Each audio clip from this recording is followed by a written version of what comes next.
Welcome, folks, to Luncheon 76. We're going to be reading some more bad creepypastas today. Andy hasn't made it yet, so we'll see if Andy can make it.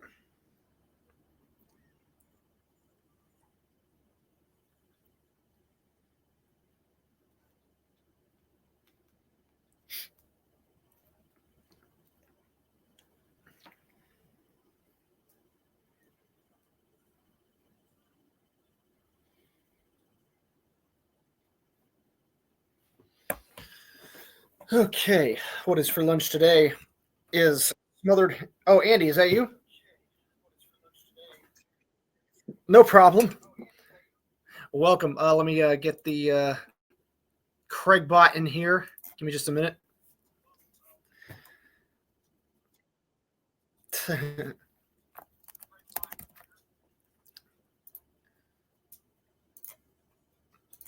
All right.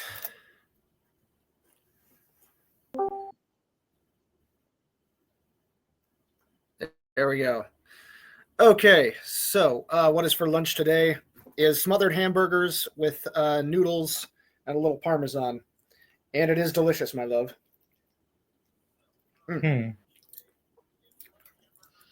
Yeah, have you? I guess the closest thing we can actually describe this to an actual like full-on recipe is beef stroganoff, probably, right? I guess. Yeah, because that's when you think about it, that is what beef stroganoff is. It's also Salisbury steak. Yeah. Is Salisbury steak often served with noodles? Generally. Generally, yeah, it is.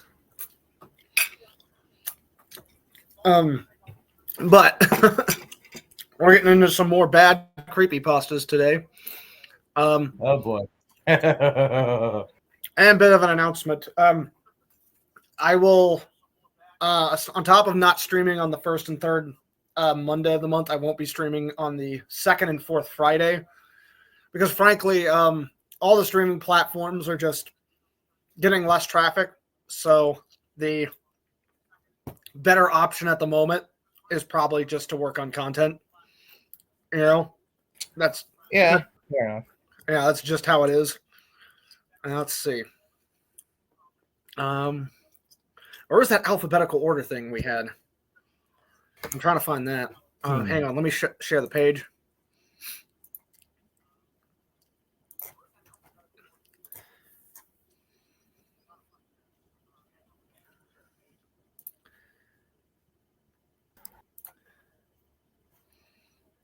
There we go. But hang on. One more thing right quick.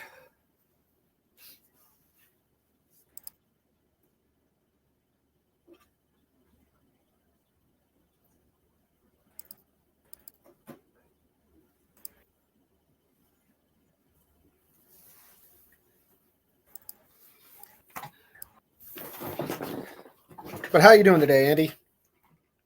I'm doing all right. How about you? Doing good. We're gonna carve pumpkins with family tonight. You planning on carving pumpkins this year? Maybe not. I don't know. Maybe. When was the last time you carved pumpkins? It's been a while. Been a while. Yeah. Carving pumpkins is always Halloween. Halloween's kind of lost its luster. A little bit as you get older, it does, but I don't know. Maybe it's because we're horror enthusiasts. For us, it never really does. We always enjoy it. Okay. So let's see here. We're doing troll pastas or crappy pasta. Let's try crappy pastas. Okay, here we go. Yeah, that's where we were. Okay. Let's see here. Again, this is just the numbers and letters. They got an Aqua Teen Hunger Force one. They got frickin' Arthur on here. Wow. Arthur lost episode. Arthur's suicide. Oh my god. Yeah, you know that those show, last Arthur, episodes, right? The one about the little aardvark kid. The what? The one about the aardvark kid on PBS. Nah. Well, I mean, you've seen the memes, right? With where he's got the closed fist and everything. Oh yeah, I've seen that. Yeah. Yeah, but it's basically a kids show on PBS about this aardvark kid named Arthur. I don't know how he looks like an aardvark because he doesn't have the snout for it. But Wow. I got to see this one. Arthur's Lost Episode. Arthur's Suicide. Okay.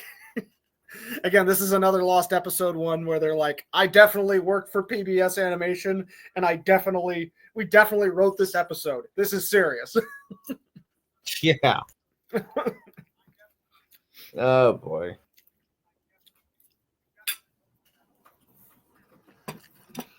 Okay. So, here we go. I was with my brother and I was bored. So he made me watch Arthur and I said, do I have to? I mean, I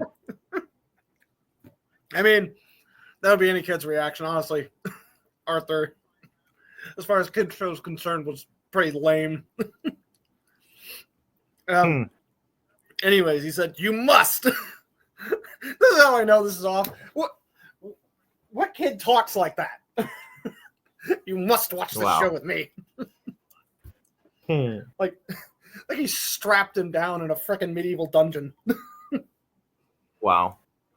That's what I bet that's what Sarah wants to do to me. And probably use very blunt instruments if I had to take a guess.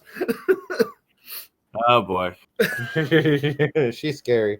She is. But that's why I love her. Okay. So it was boring, and when the theme song came up,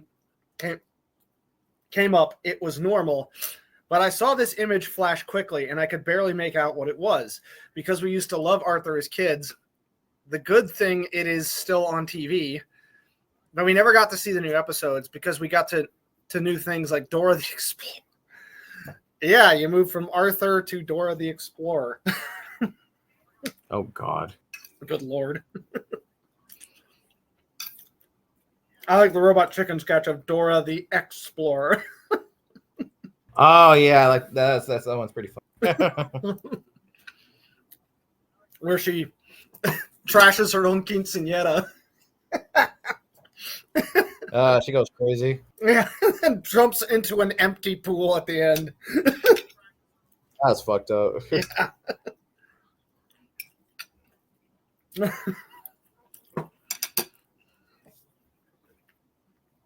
Okay, so let's keep going. SpongeBob and Thomas Tank Engine. I asked my brother if he saw it, and he said, no, are you having hallucinations? And I said, no, this is serious. I continued to watch it, and the title screen was grayscale, and the title said Arthur's Suicide. Good Lord. It was a sunny day. Arthur and Francine were practicing for a baseball tournament. Then Muffy was hanging out with Binky. Again, these fucking names. Oh, boy. After that, the episode skipped. He's misspelled skipped to the next day. God dang it. It wasn't very pleasant because Binky was murdering people with a knife. Wow, yeah. This person judged this sentence before they wrote this. Again, oh my God. The sentence "Binky was murdering people with a knife" was written. Oh boy. Yeah, I don't know. That doesn't sound very believable. Well, again, the name Binky is the most clownish fucking name ever. Oh my God. Muffy was dead. Sue Ellen was dead, and a lot more were killed. They joined A and a lot and put 2 L's in there. So more butchering of grammar here. Yeah, that's just bad. Good Lord. The only thing they're murdering here is grammar. Yeah, pretty much. The grammar is definitely getting murdered right now. Yeah. Wait, hold on a second. What's up? Oh. There we go. You had to leave and rejoin? Yeah, my mic was messing up. Oh, no problem. Well, The students entered the class. This is one of the most horrible parts. There was a very loud scream, and I was really scared when that happened. Everyone was shocked to find a dead child. He was naked and his guts were ripped out, and he even had his eyes stolen. What? Good Lord. Then the police came to investigate the scene of the murder. After that, the episode skipped to Arthur playing in his baseball team. What the fuck? This scene was weird because as everyone had bleeding eyes, Arthur was battling while the bowler threw the ball straight at him. What? Okay, so I don't know if people know this. Okay, clearly a British person wrote this, and obviously, they're clearly making this shit up and making it up poorly because they're using cricket terms. Bowler is what you describe the pitcher in cricket. Oh, yeah. That gives himself away. What'd you say? That kind of gives himself away. Yeah. He got 3 strikes and he got striked out. Oh my God. This person is from the country where English was invented and they're butchering English.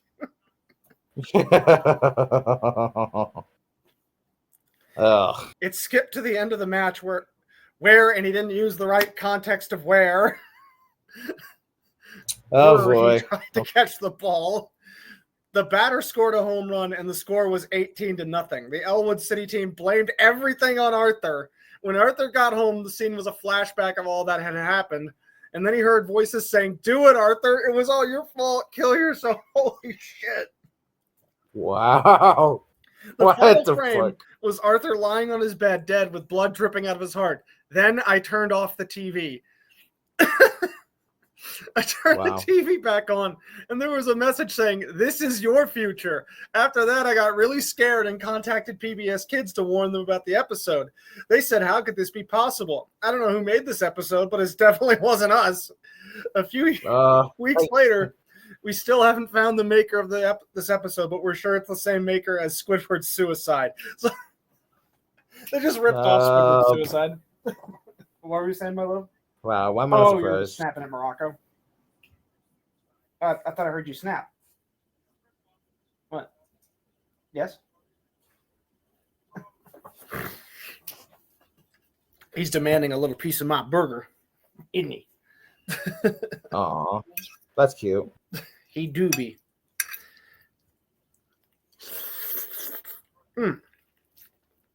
This is delicious.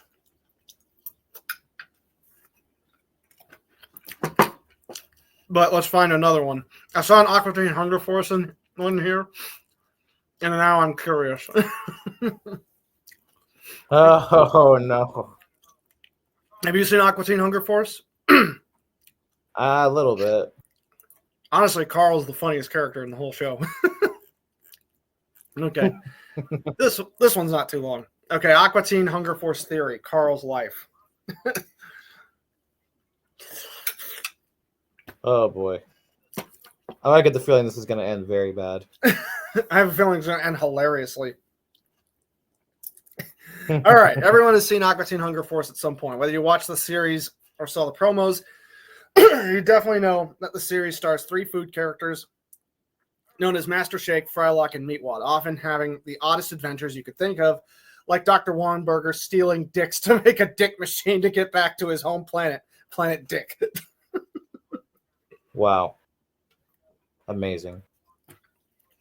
They also had a next-door neighbor, Carl, who was often less than interested in them, but seemed to be dragged into their odd adventures from time to time. We all know who Carl is, or we know someone like him in real life. I mean, that much is true. There's a Carl in every neighborhood. Oh, boy. He was basically the stereotype of the person from New Jersey who loves to live for today by eating fatty foods, watching football, and getting laid with prostitutes. But with this in mind, why is he so unhappy and so bitter?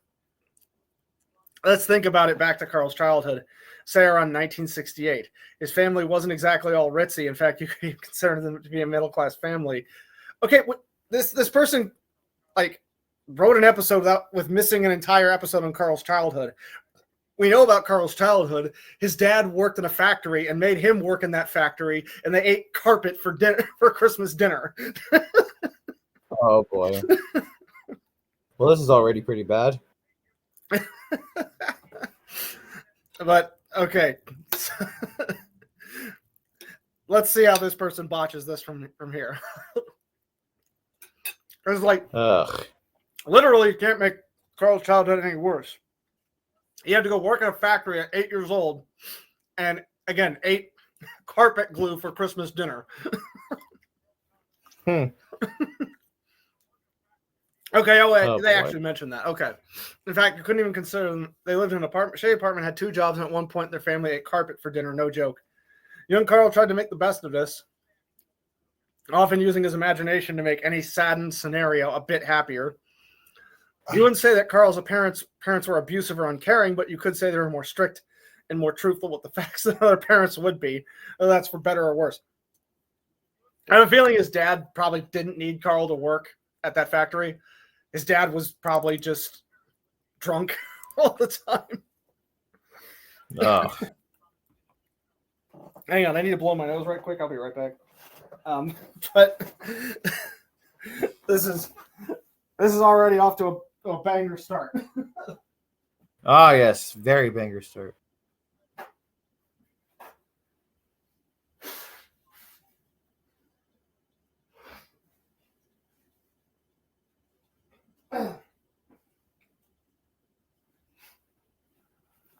Okay. Despite the fact they were poor, Carl's family would often go out to eat at any random fast food joint that was near their apartment. Wouldn't be surprised if his dad made him eat out of the dumpster. that was their going out, eating the thrown out burgers. Ugh. That's pretty sad. Mm-hmm. Many kids were often rude based on his scenario. At times would make fun of him because of it. I think they more make fun of him for being bald at 8 years old. Let's look up a picture of Carl. Young Carl, Aqua Teen Hunger Force.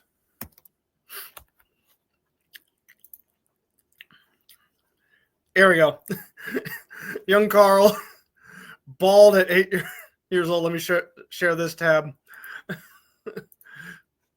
All right. Share this tab. Yeah, that's little Carl. Wow.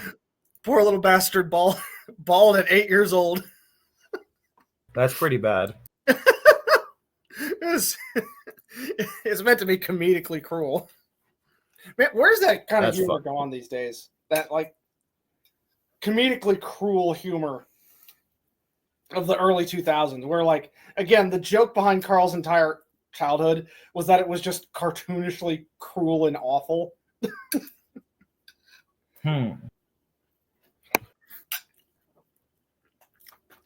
Okay, let's keep going.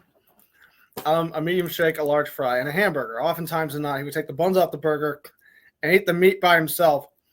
And even at one point tried to roll it into a ball shape. Oh my god. Like he saw a fry cook do before placing it onto the grill. Although no often because his parents would get annoyed at him for somewhat ruining his food. With this in mind, he always kept his favorite food in his imagination, as if they were actually living beings to him. To him, they were his best friends. And typically being a kid, he also wanted more friends, so he thought up other stuff with his food pals, such as aliens, Oglethorpe and Emery, talking objects, Dummy Love and Dumber Dolls, and so on and so forth. Carl thought about what the food pals' personality should be like, and in the end, all 3 food pals each had a characteristic of himself. The milkshake character had a selfish and arrogant attitude and will often do bad things. So Shake. With Carl, he wasn't a horrible person. No, Carl is a horrible person. That's make no mistake, Carl is a bad person. Poor Carl. From time to time, he would often do stupid stuff, like swearing out of term and even acting a bit cocky sometimes. The French fry character represented Carl's intelligence. I don't think Frylock. That's the thing. Carl's like barely above average intelligence. His whole thing is that he's just some like average dude from New Jersey. I think Wow. Frylock is supposed to be a super genius. Hmm.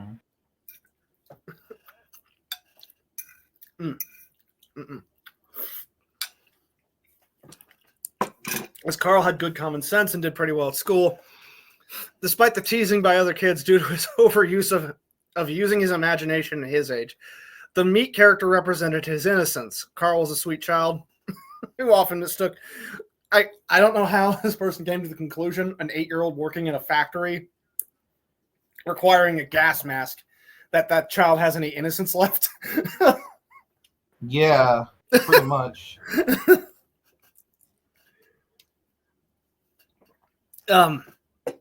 Result of being so sweetly naive. As for himself, he actually imagined himself as a balding fat man that lived next to the food pals. Wow. Because that's a normal kid for a kid thing for a kid to imagine themselves. Yeah, when I'm 40, I'm gonna be balding, fat, and living alone. That's fucked up.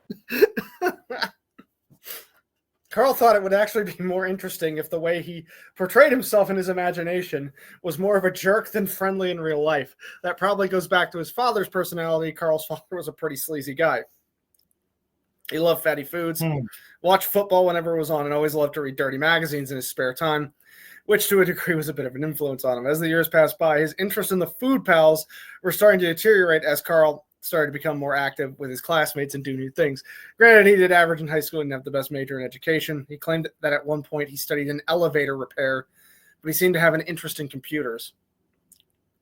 Around the early 80s, he worked for Atari Inc., months before the video game crash of 1983. Actually, that might track. Like, I actually imagine Carl being one of the reasons for the video game crash of 1983, because he was probably behind games like Custer's Revenge. And, Oh boy. yeah, you know about Custer's Revenge, right? You know the porn game? Yeah. Where he's fucking the lady? Games like that caused the video game crash in 1983 because like a lot of parents were like, "What the fuck are you selling our kids?" Oh, actually, hold on. Ask Sarah what she thinks about that kind of game. Sarah, as a Native American, how do you feel about the game Custer's Revenge? Bizarre. Bizarre, to say the least. That is a weird game. Yeah, I mean, again, the main reason for the video game crash of 1983 was like games like E.T. and Custer's Revenge coming out. And again, parents were like, "What the hell are you selling our children?" And began just mass boycotting entire companies because it's just like, yeah, we're not trusting anything you sell our kids anymore. It's like just because it's a video game doesn't mean it's going to sell. Yeah. And so basically, you know, because so many video game companies had taken on so much risk and making new games, but there were no buyers, it caused that crash. This is why, like, in 1980, there were like, God, how many fucking different video game companies? There was a, you know, Atari, Nintendo, Sega, a Commodore 64, and then by like 1990, there were like 4 or 5. You know, because of that crash. Like that. But you know, maybe it would have been better if it would have just stayed crashed. maybe. I mean, granted, the indie scene in video games is, you know, way better than it has ever been. But the obvious problem is now, you know, we have maybe too diverse of a market. I don't know. I mean, there's issues with current modern day video games, but how you go about solving them is another issue. But back to the point here. I could see Carl making one of those games, and then when Atari went out of business, he just collects a very long severance and unemployment check. Wow. And that's his working from home. That's fucked up. Mm-hmm. Gradually over time, Carl went through a major depression, becoming bitter and lonely. He started to avoid contact with his friends and family as he had given up on trying to better his life and settle for less. Also, over the years, Carl seemed to become very displeased with his parents and often tries to not have any contact with them, even when his mother questions him about her food/medical check not being paid. Granted, considering what Carl's gone through, he's doing pretty well for himself. Okay, here's the part where we get to the plot twist. Stop. Morocco, calm down. So now I bet you might be wondering how I know all this about Carl. Well, recently I developed a machine that can search through the darkest depths of your brain. I found and knocked this Carl guy out and found a vast amount of interesting characters. With what Carl has thought of, I'm going to bring these characters to life so they can buy property under my name. So when my plan unravels and they all fight each other to the death, I'll be able to inherit all their real estate in order to create the Insano Gym. I'm almost done constructing my Insano Flex robot. Within a few weeks, I will be planning to sell it to Carl. And very soon, my Insano Gym will become a reality, as long as this Dr. Weird fellow isn't as wacky as Carl had imagined before. Walter Mellon. What the fuck? What kind of drugs was this guy on? I think he just decided to create the motivations for the movie villain, Walter Mellon from the Aqua Teen Hunger Force movie. Oh, okay. Mm-hmm. It wasn't so much of a bad creepypasta. It was just sort of a very silly backfill fan fiction, but pretty funny. Okay. Let's see.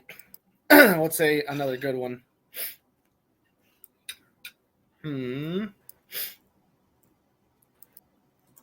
Abductions. Okay, we've been talking about aliens lately. Me and my brother-in-law Clay, we were talking about aliens last night and how we're definitely not alone in the universe. And how they had some alien encounters at their home. Did you ever hear anybody in your neighborhood or area having like encounters with aliens or anything, or like weird happenings? Nope, nothing like that. Nothing like that. I mean, nope. Where exactly in Washington do you live? I don't know if I'm comfortable giving that information out. Okay, you don't have to like give like you're in like eastern Washington, right? Like the more rural area?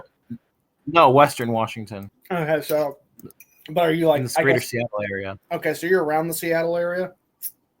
Yeah. Okay. Now, I figured like if you were in the more rural area, there would be more things happening like that. No, I'm where those dumbass no kings protest idiots are. Oh yeah. Oh boy. Super silly stuff going on. Super retarded, if you ask me. Yeah. But it's like get a job, guys. Yeah. Get a fucking job, bro. Delicious. But here, Morocco, now you can lick the plate. Master plate cleaner. And oh, chat, I am so sorry. My phone was on the floor. The Green Hill incident. And Kitsuners, how's it going? And Visner Current, speaking of Grays, the Green Hill incident. I have not heard of that. Sounds like a Sonic one. Yeah, let me look that up right quick.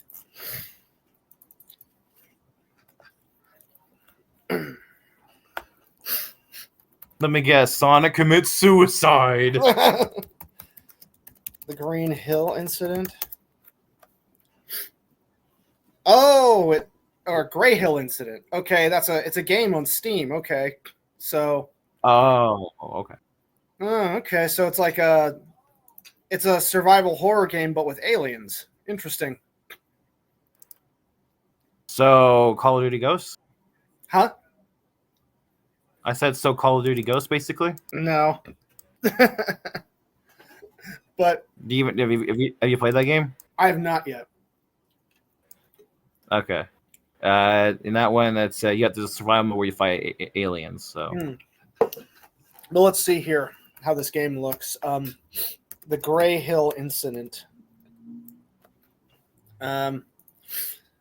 Let's take a look at how the game looks. Yeah, it just kind of looks like RE7, but with aliens. Yeah, it's probably. I wonder based how off Leon of- would do against aliens. What'd you say? I wonder how Leon would do against aliens. I don't know. I think what Resident Evil is building to is that the T virus and the progenitor virus and Las Plagas are all aliens. I think that's what it's building to. They're alien parasites. But you've played the demo, so it's spooking. Okay, it might be. Well, let's see here. All right, let's read abductions. I am a hypnotist, and this is my story. I live in a town where thousands of UFO maniacs live. I keep having to hypnotize people to see if they truly did get abducted by aliens. They all think they did, but I don't believe in that crap. But that one day was different. He came to me begging to hypnotize him, so I did. It was my job, after all. It was all the usual questions. What did the creature look like? A yellow man with big ears and a large nose. So Bert from Sesame Street? What? What? What the fuck? How did it take you to its ship? It didn't. How did it take you? With a pendant and a song. This is sounding more like Bert from Sesame Street. You said bird? No, Bert. You know, like Bert and Ernie Oh, okay. from Sesame Street. Oh, yeah. Okay. I was gonna say, yeah. Where did it take you? I went with it to its cave to stay. It said that we would have lots of fun, free frolic, and free to play. What happened at the cave? It told me that I couldn't leave. It said it would haunt my family's dreams, then told me not to squirm. It tied me up with ropes. It tried to make me fall asleep. It said I wasn't clever. How did you escape if you were tied up? He helped. The creature. The boogie. I came out from under the bed. He started to cry. I woke him up and he ran away when I told him. He said something like, not hypno. I Googled hypno. It's a Pokemon that fit the creature's description perfectly. But that's the strangest thing I thought was, why would the boogeyman help him? Currently, I'm under my covers hiding. I heard a voice from under my bed say, you must never figure it out. I'm writing this as a warning. Don't try to figure it out. The boogeyman will take you. He'll abduct you like hypno. I figured out a perfectly logical explanation for why the monster helped the man, but I won't tell. I won't put you all in danger. What the? Bro, hold on. I just want to say, when it comes to hypno, Yeah. oh boy. And yes, Mr. Carney. But you were saying, Andy? I was like, hypno is like, bro, they always use it to hypnotize and rape the Pokemon girls. Right? And I mean, what the fuck? This plot took a complete 180. Like, yeah, first we're talking about alien abductions and hypnotizing around that, and then we're just 180ing to Pokemon. Oh boy. This shit's on crack. For real. Okay, let's go to, you know what? We've been on A in numbers for a good while. Let's go to B. Maybe we should do another SpongeBob one. That's probably going to be an S. Okay. Let's see. SpongeBob. Oh, yep, there's a bunch of SpongeBob ones. I figured. Oh, God. I figured. What'd you say? Said I figured. Yeah, all the ones last on the list are SpongeBob ones. Oh, boy. Oh, boy. Okay, so let's see. Okay, let's do the new burger joint. I'm curious. Why do I feel like that someone's gonna die? What'd you say? Why do I feel like somebody's gonna die? All right, our SpongeBob is going to get uber depressed because that new burger joint is taking his job. Something like that. But hang on, let me put my plate in the dishwasher. I'll be right back. Okay. Oh, yeah, clean plate, baby boy. Look at this. Look at how clean he made that plate. Look at that. Wow. Mm-hmm. Clean. Yeah. His tongue is like a washing machine. Yep.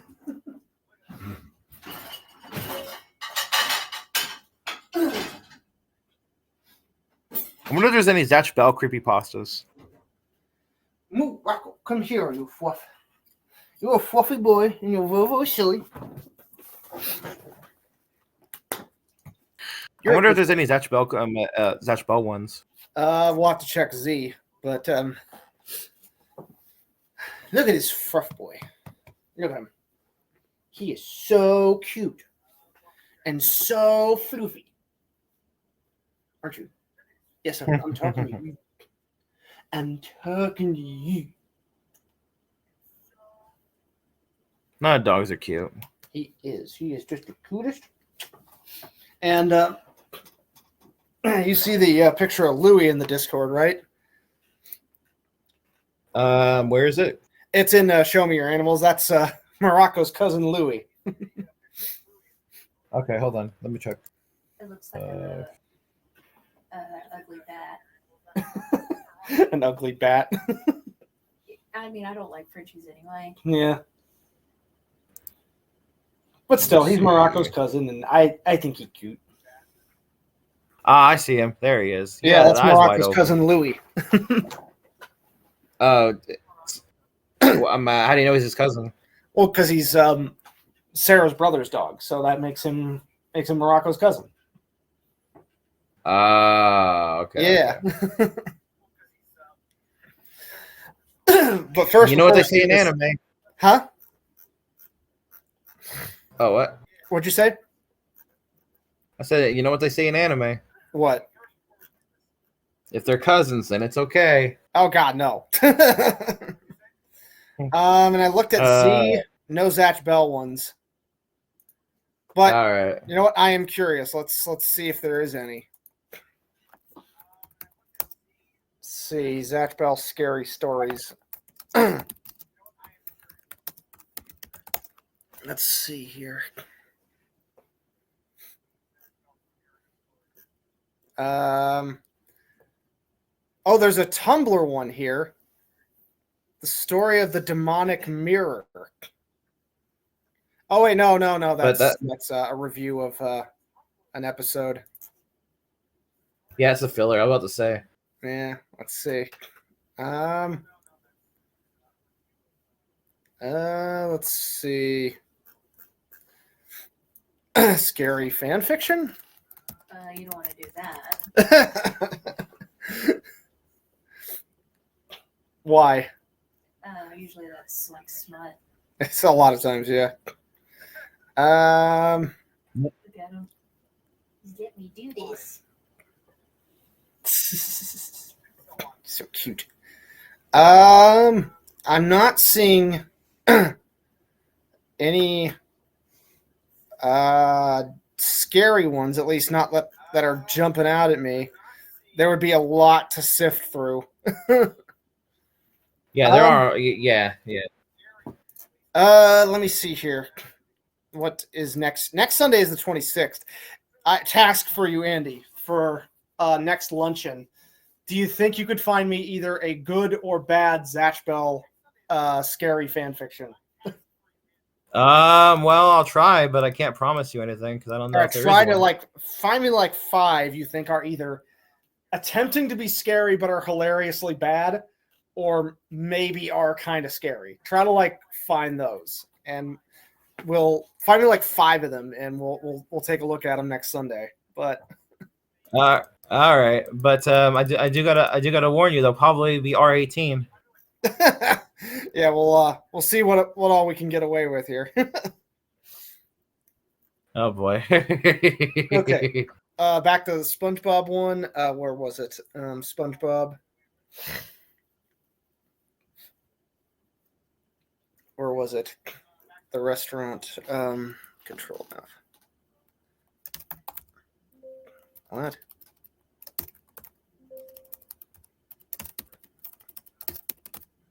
What? Where was it? SpongeBob, Pearl's mother, Ahoy Pilot, Almost Finale, you are Car Crash Theory. Here we go. I don't know why I don't get why there's so many SpongeBob ones. I think because everyone is trying to do like the clout from Squidward's Suicide, because like for some reason that was a creepypasta that blew up. And again, admittedly, even though it was kind of a silly concept, the person who wrote it clearly executed it properly because they made it sound credible. Like this was an actual like SpongeBob episode, and on top of this, like it made it like the development process sounded credible, and then on top of this, the way the episode played out sounded credible at first. It's like it was all built to sound credible, even if the premise was completely stupid. But in this case, what'd you say? It's very stupid. Yeah, but at the same time, like I said, they built it up properly. Whereas everyone else here, they're just slinging shit at the wall, trying to like replicate what they think are the same bits, but they're just not. Yeah. Okay. They're not doing it. They're not doing it right. Yeah. So let's keep going. Nickelodeon holds one of the biggest collection of lost episodes like Red Mist or Dill's Origin.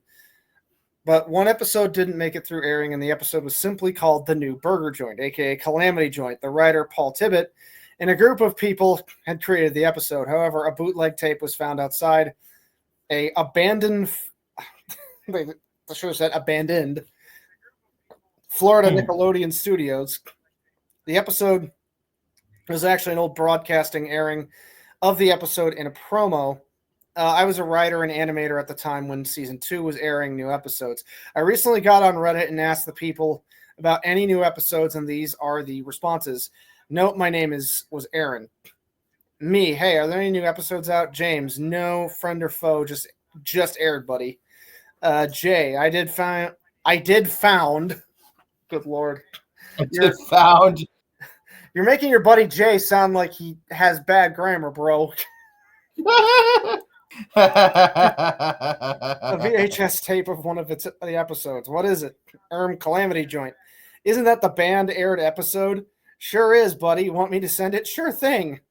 I typed out everything, and Jay said that the package is sent, and I waited for 2 full hours. God, it felt like forever. You know, that's how you know this person's like really young, because they're like, oh God, waiting for 2 hours? Yeah. The package arrived. The VHS cover was a SpongeBob VHS tape called Sea Stories. With a fake bonus 1 episode on the back, it showed a static image of Mr. Krabs screaming as it showed the title Calamity Joint with the episode description. In this episode, Mr. Krabs is at it again with another business rivalry between a new foe. This seems sinister, but the guy seems charming. Can Mr. Krabs expose the new foe? Okay, so they're not started off terribly here. That actually might make for a good, plausible SpongeBob episode. A new character, a new burger joint, instead of the same stuff over and over. Yeah.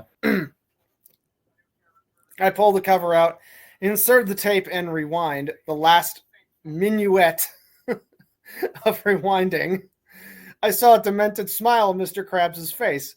I continued on, and then the tape stopped. I pressed play and sat back and watched this supposed unaired episode of SpongeBob. And hang on, I'm pulling up Steam because again, we'll do Valheim after this. But it revealed the people, Paul Tibbitt and Andrew Skinner, the same guy who made Squidward's Suicide, of course. I muttered under my breath. You know what? I wonder what Paul Tibbitt has to say about Squidward's Suicide. I bet he denies it up and down. Probably. Tibbitt. Squidward's Suicide.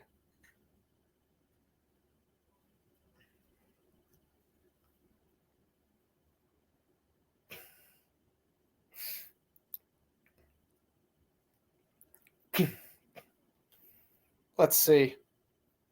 As a result, some fans of the series have harassed Paul Tibbett and other staff despite their complete lack of involvement. Over an urban legend, people have harassed this guy.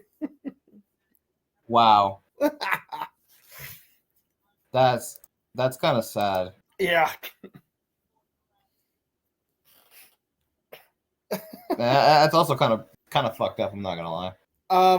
I haven't heard a statement from him, but I imagine he probably categorically denies it and is probably like, dude, what the? Why are people getting in my Twitter mentions about an urban legend?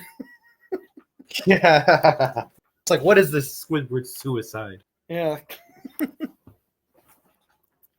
The episode began with SpongeBob and Squidward working and ordering orders. Taking orders, bro. Oh boy. They're already off to a bad start here. Yeah. And Squidward is lowercase here when it's a proper noun. Oh boy, here we go. I'm laughing so much this is actually starting to give me a headache. This shit is just like I actually need to take some ibuprofen. Hang on. That and the weather's changing. I don't think my sinuses are liking that. For the first time in hopefully it doesn't get too bad. Huh? What'd you say? Hopefully it doesn't get too bad. Well, I mean, for the first time in 9 months, we've had a 45-degree morning. So, yeah, weather's definitely starting to get colder. Yeah.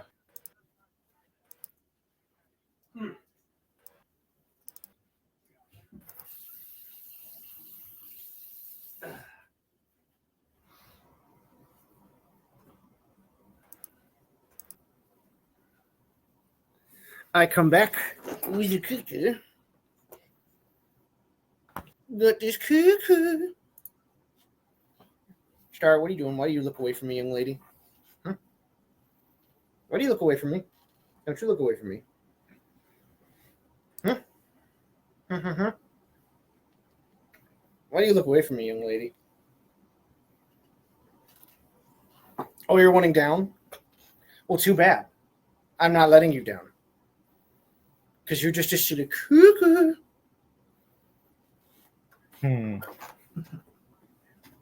Maybe you should do a. By the way, you know how you do those YouTube shorts and stuff? Yeah. Maybe you should do one on High School DxD. What do you mean, like a comic reading or something? Something like that, yeah, or like an abridged thing. Maybe. I don't know. I never thought about High School DxD. I'd have You know to. the show though, right? Huh? You know the show though, right? Yeah, I know the show. The complete fan service show.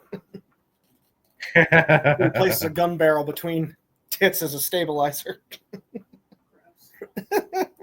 Oh boy. Okay, so let's see. Wait, now it's High School of the Dead you're thinking of. What'd you say? That's High School of the Dead you're thinking of. Oh, then what's High School DxD? That's the one with Issei and Rhea Scremery and all that. Oh, that one where she's a demon and stuff. Yeah. Okay, I get those two confused sometimes because They have similar names. it's similar names and similar premises, like with fan services, fan service and everything. Pretty much, yeah. Okay, so let's keep going here. If the camera focused on a group of workers lowering a new barrel-looking building. Mr. Krabs busted the doors, literally, and raced to the windows as he stare. Good Lord. In horror at the Oh my god. This is bad fan fiction territory. I know. Named Clam Joe's Burger Shack. Mr. Krabs said in anger, "So if it's a food war you want, Joe, you got it." Mr. Krabs and Joe, in a montage, started adding tweaks. They're already in a montage. We haven't even met this Joe guy yet. It's like, who? Yeah, like soups for free or dessert fries now on sale. But as tweaks went by, the camera would slowly show Mr. Krabs' degrading insanity as he'd look more evil and demented. Clam Joe added a new sign at the near end and mocked with, "Beat that, Krabs. This will be your last before I end the Krusty Krab." The bubbles flash shows as we cut to Mr. Krabs loosing everything. Loosing everything. Oh my god, loosing everything for Mr. Krabs, Squidward asked Mr. Krabs turned, and he didn't do a closed quote here. Ugh. He's Good turned as he sneered with an insane voice. "Squidward, I think we need to go full. Let's kill for food." Mr. Krabs cackles on the bubbles What? flash screen. It revealed the demented smile as another montage shows Mr. Krabs killing all the fish people. What? The ending of the montage shows him axing Fred the fish's leg as he's screaming, "My leg!" Oh, Okay, I boy. gotta admit, that What part the- was pretty funny. Oh my god. My leg. My leg. Classic. It showed Mr. Krabs serving fish burgers to customers, as then suddenly Clam Joe said in anger, "Okay, fine, you caught me. It was me, Plankton. I was the one trying to break you. Now you're under my control." Clam Joe ripped off the costume as Plankton pressed a button. The last shot showed Plankton serving the people with the sign saying, "Now serving crab legs." Now serving crab. What? Good lord. And, well, like I said, the episode ended. Fuck. Oh boy. Honestly, I was horrified by what I saw. Sod. Oh my god. I grabbed the tape. This is like the Zatch Bell one. This is like the Zatch Bell one all I over know. again. Bad grammar and everything. I grabbed the tape and placed it back in the case before tossing it in the dump. I called up Shadow, Shadow. What? and this is how the conversation went. "Hey, Shadow buddy, I came to notice a disturbing episode. Want me to send it?" Shadow, "Dude, what was it that you found?" I explained the tape's description to him.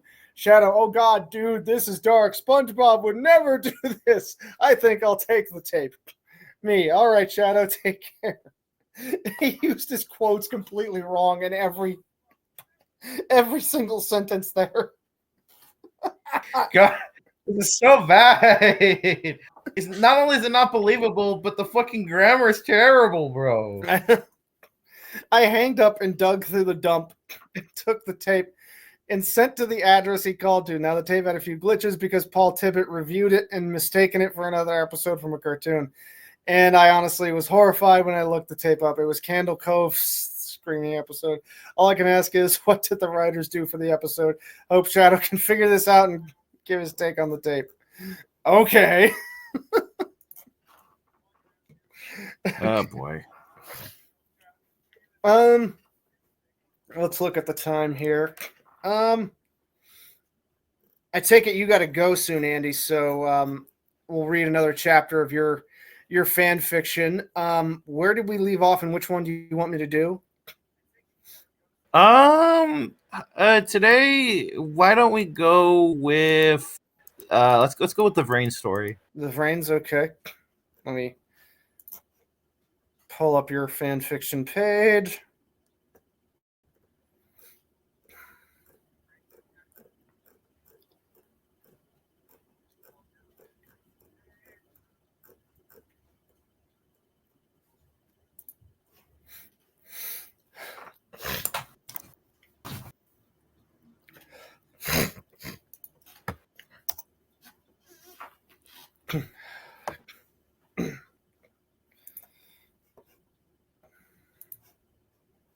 And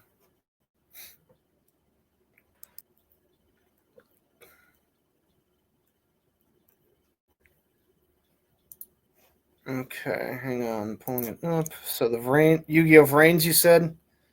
Where did we leave Yes. off on that one? I believe we were on chapter 5 or 6. I I'm gonna be honest, I don't remember. I think, let me take a look at 5 right quick.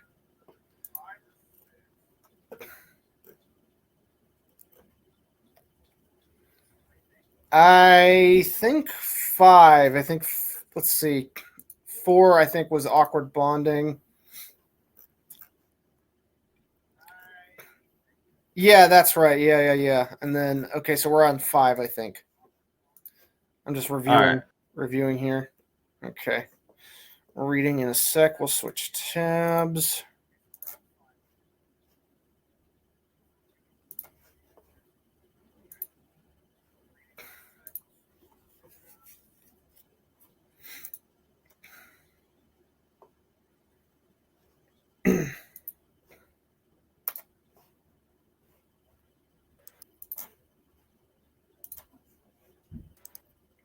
Okay, let's take a look here.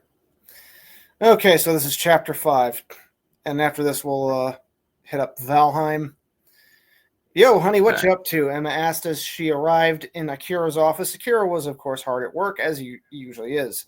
Running the entire SOL company was not easy, after all. Emma, what's the occasion? Did something happen that I should know about? And at least call first, Akira said with a clearly annoyed look on his face. What, am I not allowed to show up whenever I want? You shouldn't be so rude to a lady, you know. That's why you've never had a girlfriend, Emma teased with a smile and a wink. I've never had a girlfriend because I'm far too busy to worry about such things. If you came here only to tease me, then please leave. I have more work to do now than ever as the head of SOL, Akira said as he faced back towards his deck and attempted to get back to work. Hey, now, don't be like that. I brought some nice sake here for us to drink. We haven't gone drinking together in a long time, so let's have some for Pete's sake. Is Pete's sake one word? Or is it Pete's sake? I don't remember. You know what? I'm going to look this up because I can't correct you on this if I don't know. So let's see. For Pete's sake. It is for Pete's sake. So yeah, there's or is it for Pete's sakes? Can it be that as well? For Pete's sakes. Is it either? No, it's for Pete's I don't sake. remember to be. But Okay. was a mistake because I guess you have to know the expression off the top of your head. But oh well. Yeah, it's a little confusing. Emma insisted as she grabbed the bottle of alcohol from her bag. Emma, Akira sighed.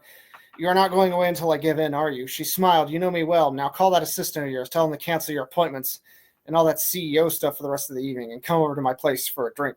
Dang, is she propositioning him? Wait, what do you mean by propositioning? She's asking him to come over for a drink. Oh, yeah. Wait a minute, Emma. Pretty much, yeah. It's one thing to have a drink, another to leave during work, and God above, Zaijin CEO.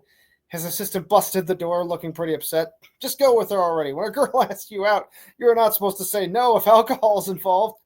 What if someone takes advantage of a drunk Emma? They both looked back, quite surprised at her outburst, but then the girl realized what she had done and went red in embarrassment. I'm sorry. She vanished as quickly as she appeared. Both Emma and Akira stared at each other, then Emma broke the ice. My bike or your car? Let's get my car. You can leave your bike in the SOL garage for employees. The two drove back to Emma's place where they started drinking and watching some TV. The girl did go back to change from her clothes, getting herself into something comfortable. Too bad Zaijin had nothing of the sorts, only being in a business suit. He got himself seated in the living room, seated on the couch. He saw 2 cups on the table, one for him and one for Emma. He took the one for him and poured it down. God, he needed that. Running SOL has proven to be way more stressful than he originally thought it'd be, not to mention the stuff back at home. Aoi has been acting a bit rebellious, as he put it. Maybe it was just a stage or something. A thing teenagers go through is bound to pass at some point. Aoi might just understand his reasons, but until then, another swig of the cup, another drop of alcohol down the hatch. I see you are already enjoying the snacks. Emma's voice came from behind him, and turning back, he was greeted for a true image for sore eyes. Emma was dressed in an entire unfit for when you have male visitors, but she cared not. Did you mean it was unfit for male visitors, or was it fitting? I think I meant to say unfit. I don't remember Hmm. because I meant they have feelings for each other. So Oh, okay. Okay, we'll go with that. sorry, I don't remember. No, It's been a while. You're good. Her Akira assumed night clothing was composed of only a pair of black short shorts with a purple top which hung loosely on her due to her chest holding it forth a bit, exposing her belly to him. So she's going for the kill here. Oh yeah, exactly. Her legs were also completely bare, revealing smooth thigh which she had. Assuming this is some kind of body riding a motorcycle gives you. What did you mean by that? Oh, this is the kind of body. Okay. Riding a motorcycle gives you. Akira might want to hit on her biker girls some more. The sly smile she had on her lips, the moment she felt his eyes checking her out, was more than rewarding enough for her. Now it came the real fun. So should we go with the classical Japanese sake, American whiskey, or Transylvanian palinka? What the heck is palinka? It's a Romanian type drink. Oh yeah, it is liquor. Huh, I've never heard of palinka. It's like Yeah, it's brandy. a I wanted to go a little more obscure with that. Yeah, you definitely went obscure. I had to look up what that is. Okay, so yeah, it's kind of like a liquor of some kind, huh? Okay. Yeah, pretty much. That's what they're going for. Okay. Slowly the drinks went down. Slowly they got a bit dizzy. Slowly Akira moved towards Emma. Lips met, clothing flying, and they end up in the bedroom. Where the rest was only Of for the course. night to know. Well, at least you didn't go into detail. Nah, I skipped detail on that one. The neighbors considering how loud a certain someone was with her screaming and whatnot. Seriously, the walls were not thick enough. Bro, what the hell? They were being so loud that was like scaring the children. No, there's no children next door. Soon enough, daybreak came. Akira found himself laying next to Emma, which caused him to jump out of bed in a not so different way than Yusaku did when he found Aoi laying next to him the day before. This was, however, different. They were both naked. Dear God, what have I done? I had sex with Emma. This is really bad. They even found out about this. The SOL CEO was saying until he noticed that a smirk came onto the sleeping woman's face. You're not fooling anyone, Emma. Get up and put some clothes on. Akira said in a loud tone. Hey, now, this is my house, so if I want to hang around in my birthday suit, then I have every right to. Besides, I'm not Aoi, so you can't tell me what to do. Said as she stuck her tongue out in a teasing fashion before getting up and not even bothering to cover herself. Why did you take advantage of the fact that I was drunk to have sex with me? Akira said in a concerned tone. I hate hangovers. I feel like shit afterwards, the purple-haired woman said as she rubbed her own head to calm it down. You do know that isn't the first time. Dang, bro. Was she normally a potty mouth like this? Only with him. Okay. We did it last time we drank together, too, and the time before that. In fact, this is the fourth time we've done it. You'd think you'd be used to it by now. Has she been... Fourth time. What? Has she been roofing him, or is just getting him drunk? Wait, what do you mean by roofing? Roofing, as in drugging. Oh, drugging? No. Okay. The young woman said in an irritated tone as she was still hating the feeling of the hangover. Akira could only mentally facepalm with the fact that she was correct. He had nearly forgotten about how he had let himself go so many times around her. Okay, real talk time. Akira, I want to know how you feel about me, the purple-haired woman said as her face switched to a serious look along with her tone. This was something that Akira had never seen in a situation like this from her before. What's this all of a sudden, Emma? We're basically partners in business and friends from college, Akira said as he reached for his clothes. Oh, her lips perked up. Then what was that confession during our heated moments, especially tonight? My imagination? Akira froze. Something in him clicked. What was this woman talking about? What confession? He didn't... Oh! Why did you write it like that? Wait, what do you mean? You wrote, what confession? He didn't... Oh... Because they just came to him. It's like, oh, fuck. Hey, I get that, but you could have wrote it like the dreading realization came to him or something. Yeah, I probably should have done that. Yeah. I don't know. That's just the first thing that came to my mind. Okay. Well, that was unfortunate. You see, I Emma bounced behind him, pressing her chest against his back. Emma, you might forget things when you are drunk, Akira, but I don't. I remember each and every word you told me, how you whispered words of love in my ear, declared your love, and even confessed it all together last time. Her smile grew wider. I don't forget, unlike you, but tonight I am letting you recollect those memories because I do remember now, but it was not the alcohol talking, Akira, but you. She twisted his head, putting it in front of her, standing face to face. Alcohol only removes inhibitions, meaning that all you spoke was true. He was remembering now, but last night was still foggy. What he said that makes this time different. He gulped and gathered his courage to ask her. He was wary of her brother, Blood Shepherd, but from what she told him, he knew nothing about their affairs, which is the best for him. Excuse me. But what did he say? Her brother's a bounty hunter, by the way. What'd you say? Her brother's a bounty hunter, so Okay, there's bounty hunters in Yu-Gi-Oh? yeah. In this one, yeah. Okay, so what do you do? Hunt someone down and duel them to death? Send them to the Shadow Realm? Yeah. Unfortunately, that's just how Yu-Gi-Oh goes. Bro. Although because I wanted to age it up a little bit, I decided that he'll have a gun on him too. Okay. But what did he say last night? God, hopefully nothing's too crazy. It was true that he had a crush on her for quite the time. Heck, the reason he was never after any other girl was because none came close to Emma's charm. Knowing he bettered her 4 times was a personal achievement, but he had no courage to ask her to be his girl officially. He's inside I was making. Bro, why? But as Wait, what happened? She was blushing. She never blushed like this. Oh God, now he's done it. You asked me to marry you. Akira needed a few moments to register those words. He actually proposed to her while drunk, and it was official. His brain stopped working, but Emma didn't mind his blank expression of shock. Instead, she found it cute in some way. A quick kiss on the lips, and he snapped out of it. Emma, look, I'm sorry. I know I shouldn't have, but she silenced him with another kiss, this time longer and more passionate. It took the dense CEO a bit, but he returned it. So, Emma go, take me out first. After some time, we'll see about putting a ring on me. When I get some free time, Akira embarrassingly said. Okay. So I haven't seen Yu-Gi-Oh! Vrains at all to tell if this is in character. I mean, would it be? Mainly, yeah. I try to keep in character as much as possible while also considering the circumstances of the situation that they're in. Okay. I'll take that make your sense? word for it. But anyways, we're going to start up Valheim.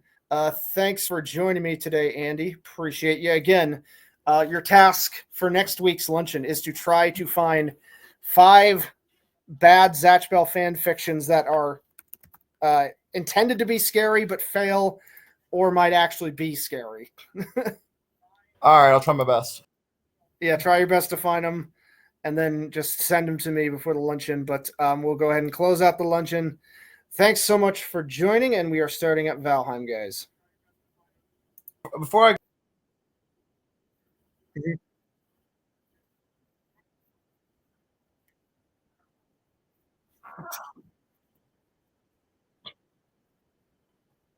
I I don't think she was listening. But yeah, it's okay. But anyways, I'm gonna keep Discord open because Jamie's supposed to come by and we're just gonna discuss my manga idea potentially. But I'm gonna see if he can hop in. I need to message him. But you gotta get going, Andy. All right, later then.